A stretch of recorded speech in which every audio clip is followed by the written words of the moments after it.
செய்திகள். தமிழகம் முழுவதும் இந்த ஆண்டிற்கான பொதுத் தேர்வு நடைபெற்றுக் கொண்டிருக்கிறது. இதற்கிடையே மாணவர்கள்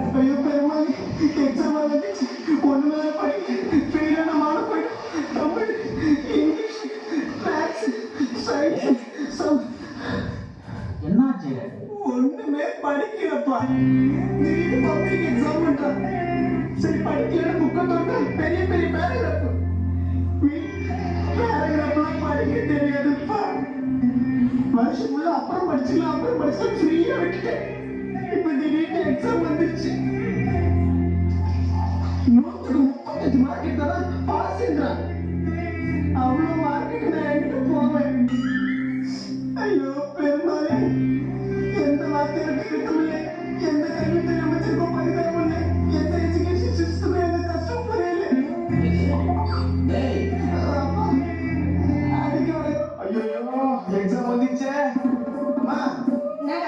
இனிமே நம்ம வீட்டுல டிவி வாழை மிக்ஸ் பண்றது, மிக்சி சவுண்டு, குக்கர் சவுண்டு, அந்த சவுண்டு, இந்த சவுண்டு, எந்த சவுண்டு இருக்கக்கூடாது. எக்ஸாம் வந்துச்சு, நான் படிக்கணும்டா. காலைல எந்திரி, இந்த எக்ஸாம் நாள்ல வந்துடுச்சு எனக்கு தலைவலி. ஏற்கனவே நான் சோம்பேறி, பரீட்சைக்கு பயந்து பிரச்சனைகளை நீங்க நடத்தினி.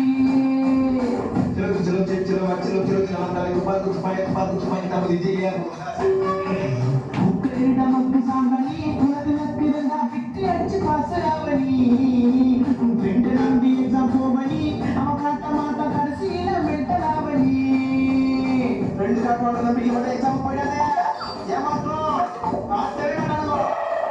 புக்கை திறந்து பார்த்தா நிறைய பேராகிராஃப், எவ்வளவு படிச்சாலும் இந்த கேரள மாப்பு. செயல் ஆயிட்ட எனது அப்பு. புக்கை நல்லா பொட்டி படி, புக்கை நல்லா பொட்டி படி படி படி